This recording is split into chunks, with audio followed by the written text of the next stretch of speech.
Are there a lot of knitters kvetching about Game of Wool? Yes. Am I going to follow the proverbial herd and voice my own opinion despite the amount of threads on Reddit complaining about yet another Game of Wool video? Also yes. Because opinions are like orifices. Everyone has one. Sometimes multiples. Using $20 words to get around demonetization in this economy? Perish the thought. I'm trying to figure out Game of Wool, Britain's best knitter, and I'm not sure if it's shooting for harmless entertainment vibes or if it's actively trying to troll the current generation of fibre artists, or maybe a little bit of both. Because for a show looking for Britain's best knitter, there's an awful lot of crochet. Today we're going to talk about that, about the show itself, the format and the personalities involved, and the criticisms I've been seeing online, because we're just over halfway through, I think, and the opinions are many.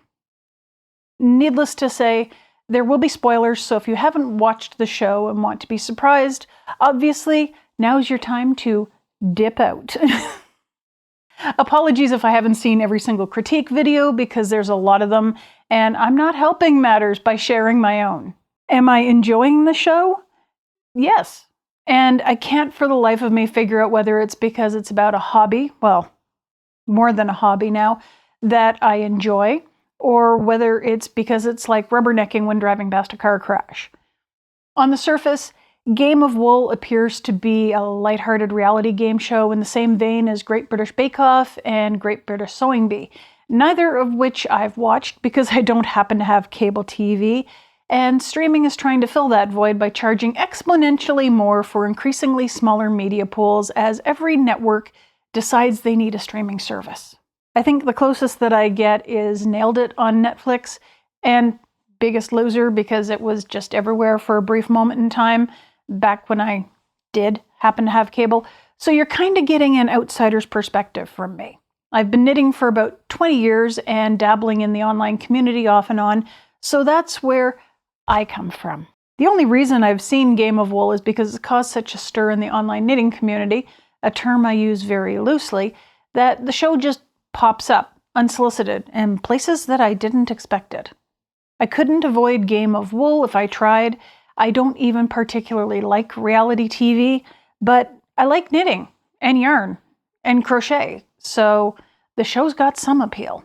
To say I've been trying to wrap my head around the show is an understatement. I get having theme days, but the projects are kind of weird. I've found myself wondering if everyone got the same information about the projects, because sometimes it feels like certain folks are set up to fail. The yarn choices are a little odd at times. There's times when I think the judges don't particularly like the contestants, and I'm also not sure the show's representing the contestants accurately. There's a lot one can do with editing and a good voiceover. So let's talk this through. Feel free to pull up a seat and share in the discussion down in the comments. Because this is just what's needed right now. Another hot take about a TV show that's specifically designed to be a hot mess on purpose, because that's what sells. Anything to keep your butt in the seat buying trinkets online because some influencer told you to.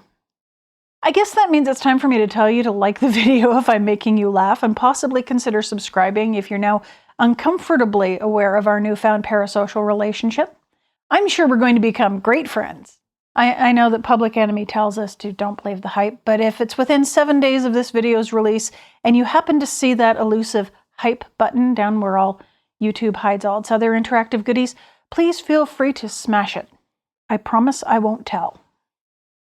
While we're at it, I'd like to thank my craft coven, those lovely folks on Patreon and channel memberships who not only encourage my bullshit, but also call me on it from time to time.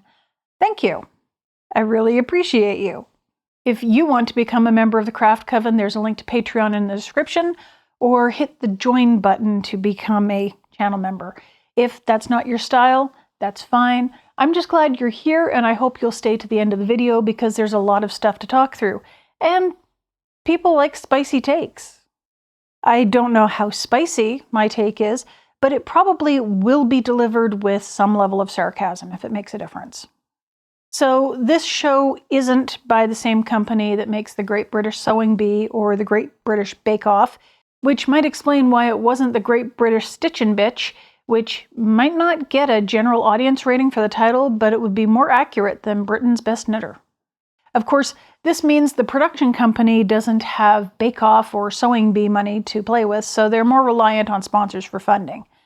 Like the Sewing Bee and Bake Off, our contestants have to complete projects during the course of an episode to prove their skills.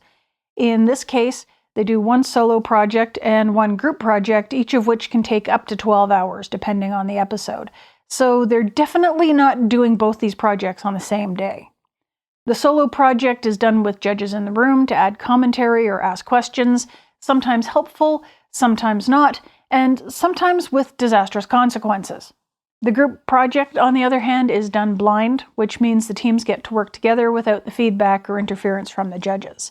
They still have to deal with the host, but that's to be expected.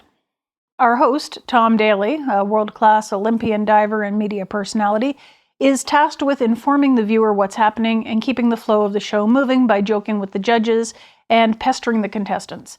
Standard hosting duties. The judges then take a look at the finished items and do just that, judge them. And because everything is subjective, sometimes it seems they judge fairly, and other times not. A lot of people seem to take issue with Tom, who tends to appear in woolly creations straight from Stephen West's Weirdest Hallucinations, but he does the job. Considering my experience watching reality show hosts and judges is pretty limited to a manic person hopped up on sugar, talking about mutant cakes and candies, and people yelling at contestants for eating such things, I guess I'm in the minority of folks who thinks he does okay. I'm not sure who else they would have wanted for the job, considering Catherine Zeta-Jones has been busy working on Wednesday and probably has a sizable salary expectation. At least with Tom, you can get him to pull in some of his diving teammates to model, which hopefully helps fund their sports careers, because one of the companies I worked with employed Team Canada members part-time as part of their sponsorship. So I know competitive athletes can use the money. At least one YouTuber, and sorry, I can't remember who you are because you're all blurring together right now, but it was probably Deborah of Deborah Knits or Hannah of Corner of Craft. They mentioned that Tom's knowledgeable enough that he could be a judge, and apparently many hosts of this TV format generally know nothing of the skills being explored, which makes sense because they'd be discovering things along with the general audience, who thinks that these hobbies are for old grannies. I'm not familiar with the judges, but then British TV is a microcosm within a microcosm. It's not like they're tagging Isolde Teague and Gudrun Johnston to do the job, British knit designers who are internationally known online. And it's been a while since I've fully engaged in the knitting community such as it is, so if there's a bunch of new British knitting all-stars I should be referencing, my apologies. Do I know who the Bake Off and Sewing Bee judges are? No. But most folks would probably say they're experts. I can't speak to the expertise of the judges on nailed it, aside from the ability to enjoy sweets and survive the possible presence of red dye number 3. After watching Di Gilpin and Sheila Greenwell misuse terms regarding things they're apparently experts on, though, I do have some doubts. Gilpin is a well-regarded knit designer based out of Scotland who sells patterns, yarns, and finished garments. Her work has been featured by larger companies such as Nike, La Fetiche, and Canadian fashion designer Paul Hardy, so trending more towards the fashion runway than the hot right now section of the Ravelry Patterns page. Somewhat explains some of Tom's wardrobe, as runway fashion can sometimes dip into the obscure and experimental. Greenwell is Gilpin's studio manager. The two of them have co-written a book, the Gansey Knitting Sourcebook. From what I can see of Gilpin's website, there's a strong trend towards stranded knitting patterns and kits. Remember that? It does come up later. I think Gilpin and Greenwell, or at least the editing team, are trying to show a united front of good cop and bad cop. There's things that Gilpin will find charming that elicits a grumpy twist of the lips from Greenwell, though there are also times when both are in the midst of loving on a project and one of them finds the smallest thing to nitpick, and next thing you know, both of them are joining in on a dog pile. It's frustrating as a viewer because you get to see the effort the contestants are putting into each project, and the judges seem to flip-flop on whether that effort counts. Our contestants are a mixed bag, and I'm not certain we're getting the full story on them. Well, I know we're not, because one of the original group, Gordon, is introduced as a cruise ship singer, and the guy's a legitimate composer. He's a well-regarded international multi-instrumentalist and has had an entry on Wikipedia since well before Game of Wool was a twinkle in someone's eye, so If they're fudging his biography, what else don't we know about the other 9 participants? Let's start with the ladies. Elsa, a ferry assistant with a taste for vintage 1940s knitted sweaters, or at least their style. She kind of looks like she's been dipping into Retro Claude's wardrobe. Dipti, a library worker who knits to relax and is fairly new to knitting. We find out that ferrule is an advanced technique for her. In her own words, massive fan of crochet, not that great at knitting. Lydia, a charity partnerships director who generally knits for herself and chooses yarns and themes that reflect her West African heritage. If you check her Instagram, she and her sister are, or possibly were, also indie dyers. Meadow, a fashion student just getting started in knitting and crochet. Stephanie, a life coach with a bubbly personality and 45 years of knitting under her belt. And Tracy, a psychotherapist, lifelong knitter, and grandmother of 8. For the guys, you have Holger, a Savile Row fashion designer, so bespoke tailoring and high fashion, who seems to knit and crochet equally well. Isaac, a cybersecurity expert who knits because he can do it on his own timeline. Things in tech usually have a get-it-done-yesterday approach, so winding down with knitting is reasonable. And Simon, who's a builder and ex-Royal Marine who's been knitting for 10 years but isn't very experienced with crochet. I've noticed some fantastic positive masculinity between the gentlemen. Simon, the former tank marine, spends time getting the very stodgy Holger to relax and smile. Isaac is really just happy to be there and be included and feels confident and secure in his masculinity while knitting. This is important because in the first episode, Gordon mentions how he's experienced discrimination when knitting in public, which seems to surprise some of the other knitters in the group. While it's become more socially acceptable, there was a time in the recent past when this wasn't always the case, and while there are quite a lot of straight men who knit, a lot of that time I think it's assumed that male knitters are overwhelmingly queer. So it's great to see a group of men not only supporting the women in the cast, but also supporting each other without a lot of the edgy jabs that I'm used to hearing from guys when they're, say, playing video games. I'm less enthused about the interactions between the contestants and the judges. Oftentimes, the contestants will say they're trying something new to impress the judges, who completely overlook that attempt and bring up issues from previous episodes. Or they ask a question about a project and pull faces when they're given the reasoning behind something. According to Deborah of Deborah Knits, the judges have said there's apparently lots of feedback that just gets edited away. What we're left with is a pointed question, a response, awkward silence, and a grumpy stare. Not helpful. And sometimes you seem to see the judges' opinions of someone change over time. They seemed to like Tracy and Stephanie just fine in the first episode, but by the time they were yeeted out of the barn, there was a genuine air of over it.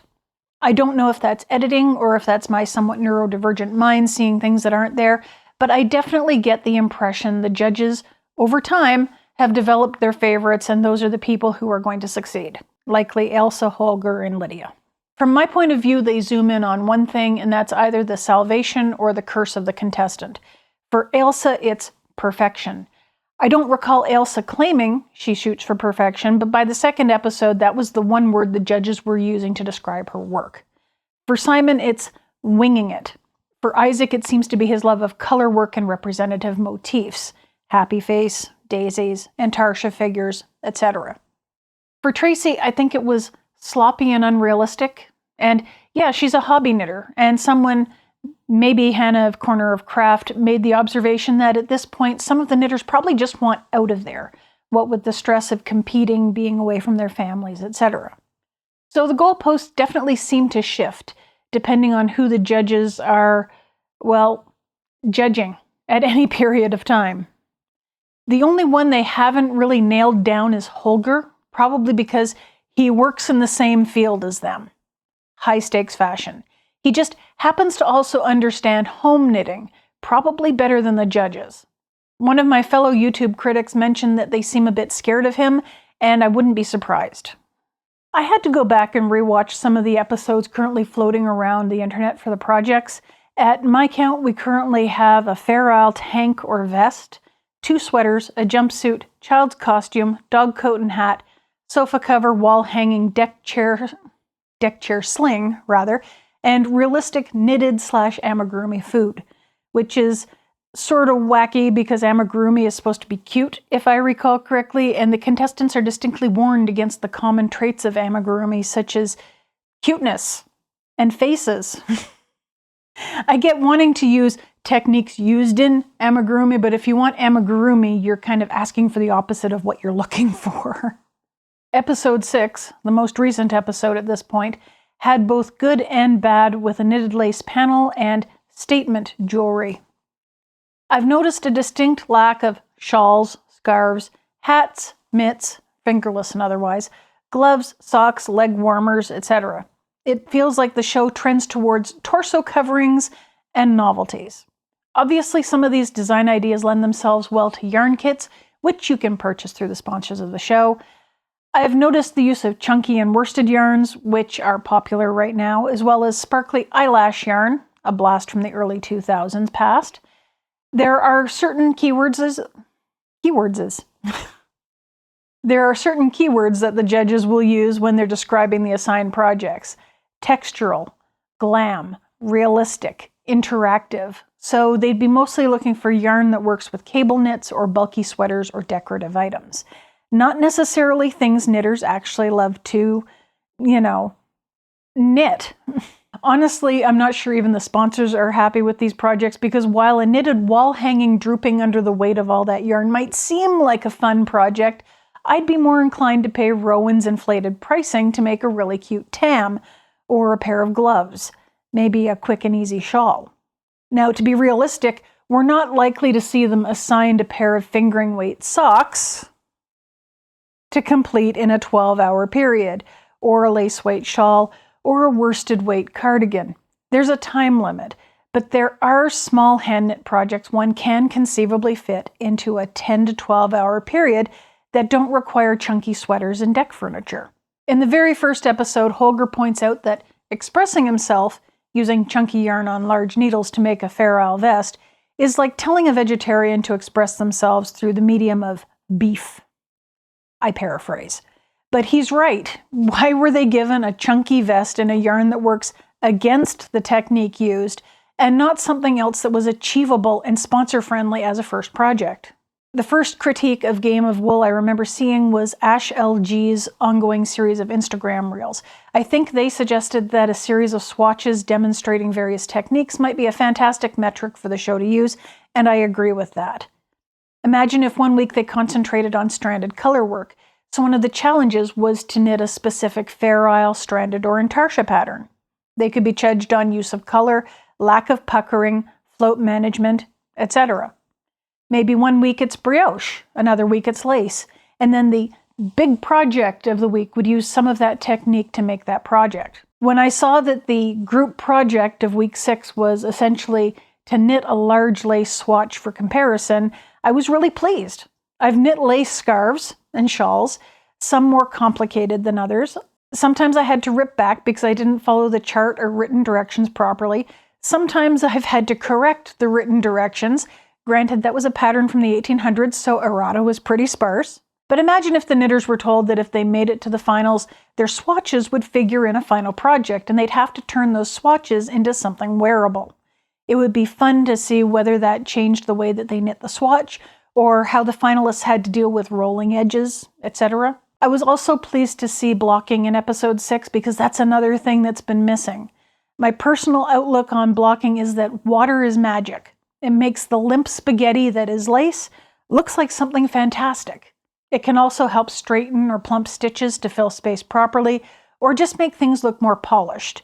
With all the chunky yarns being used, there hasn't been a lot of blocking, and in my opinion, any best knitter, British or otherwise, should know basic blocking skills. But I guess you don't need to block something if you're pinning panels of stockinette onto a sofa as a cover.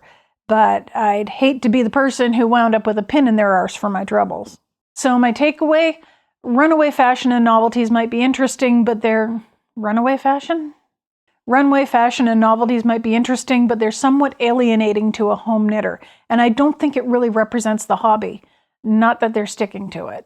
Could they make an entire knitting series out of knitting and knitting techniques, keeping it light and interesting and entertaining? Possibly. But because it's a popular yarn craft, they're also including crochet, which isn't a bad thing, but when the title is Britain's Best Knitter, the inclusion of crochet as if it was a knitting technique and not a craft in its own right is rather short-sighted. While my grandmother could knit and crochet almost equally well and used both techniques depending on the fabric she was making, the gulf between the two crafts has grown over the years. And by the time I started knitting around 2005, there were knitters and crocheters who seriously viewed each other with animosity. That gulf seems to be closing again as young people started gravitating to crochet over the past 5 years and are now starting to discover or rediscover knitting. But I wouldn't call a crocheter a knitter or vice versa. Expecting an avid crocheter to know enough knitting to enter a competition or vice versa really seems to assume a lot and makes me wonder whether the showrunners really know much about the granny craft they decided to exploit. Knitting's been having a really busy autumn to winter season.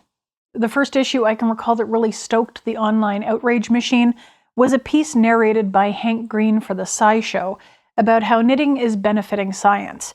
I'd link it, but I think they took it down due to the backlash. One of the best critiques of the video was done by Jillian Eve on her secondary channel, so I'll link that down below. If you're me and have been somewhat distanced from knitting for one reason or another, you might have watched the original piece and just felt thankful to be included. But then you start thinking about what was said and how it was said, and your opinion might change. And I think Evie summed it up really well in her video.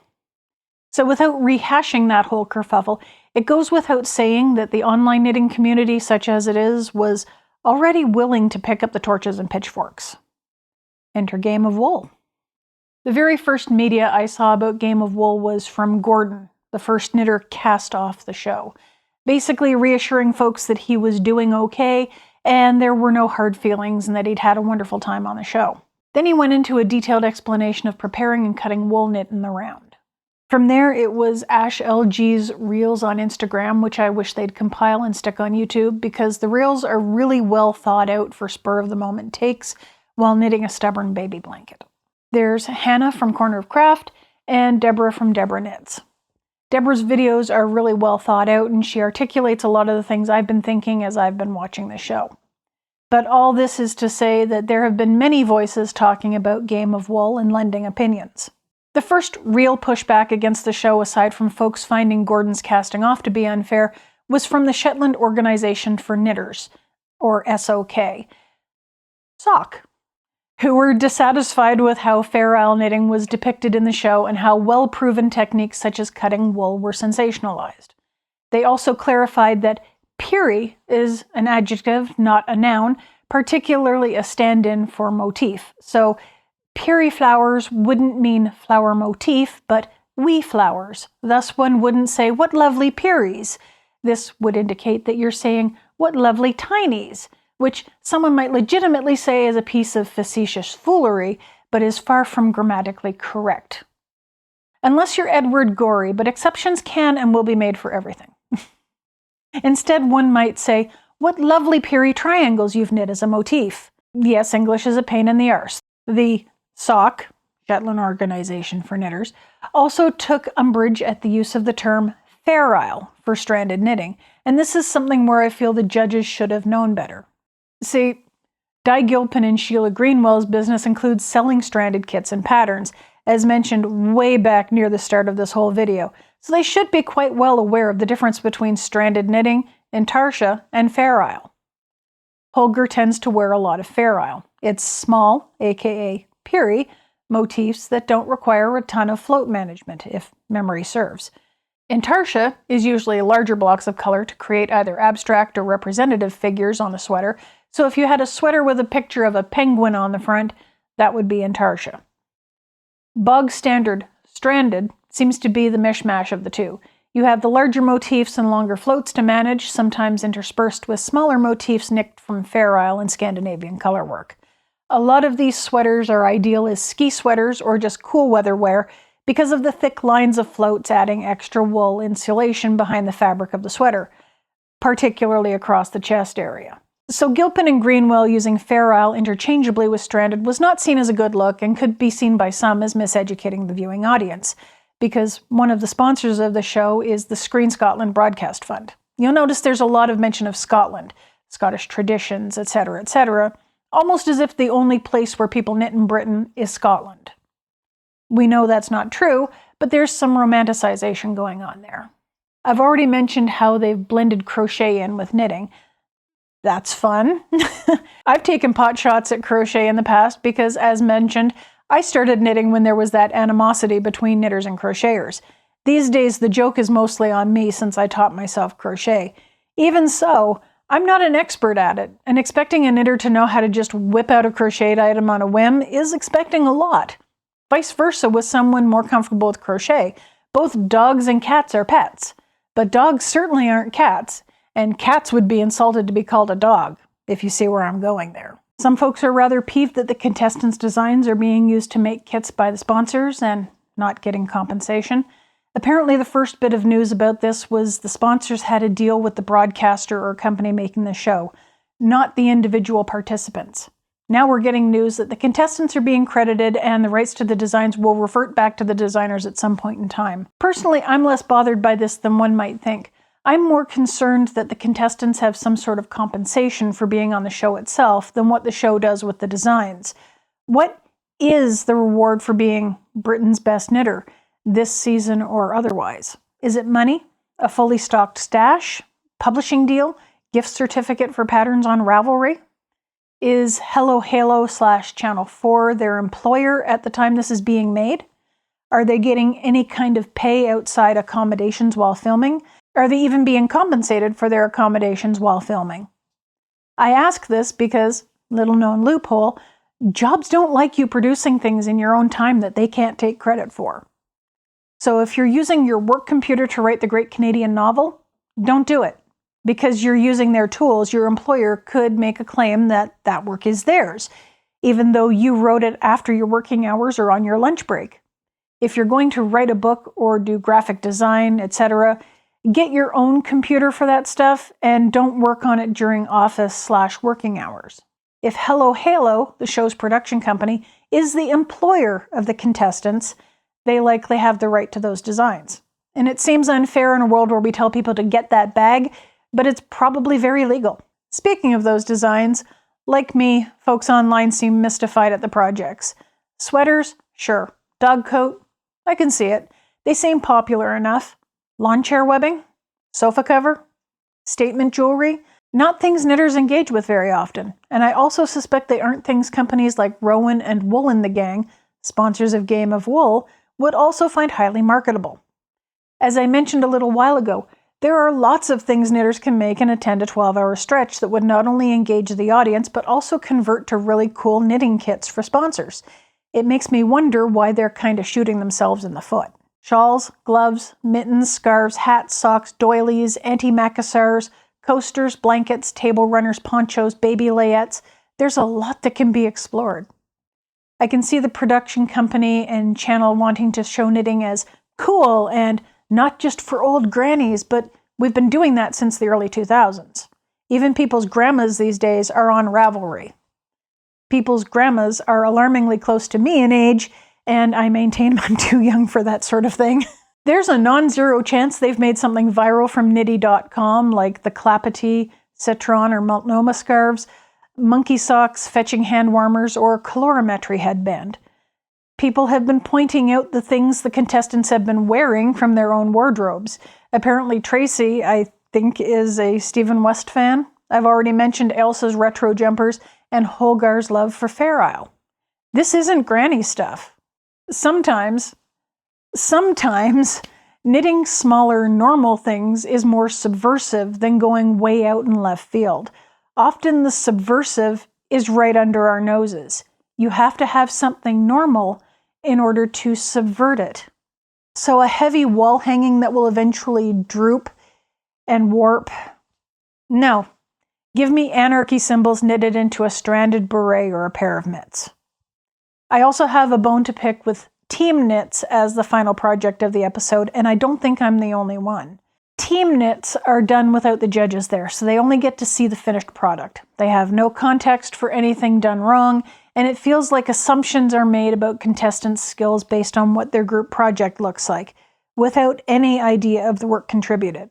The contestant could have been the glue holding the project together, and the judges would never know this. What are these team projects really judged on? They can't see how well the groups are working with each other, who's coming up with design elements, who's following the herd, and whether the contestants are learning from each other and augmenting their skills. They only see a final project that, due to the amount of people involved in the making, can be a larger sized project. So it also feels like the judges are looking for champagne taste on a beer budget and are disappointed when they're presented with beer. Plus, depending on who's serving the beer, the goalposts seem to shift. So if one guy serves the beer, it's Boddington's Pub Ale, which the husband tells me is a mighty fine beer. For someone else, that beer is Boxer.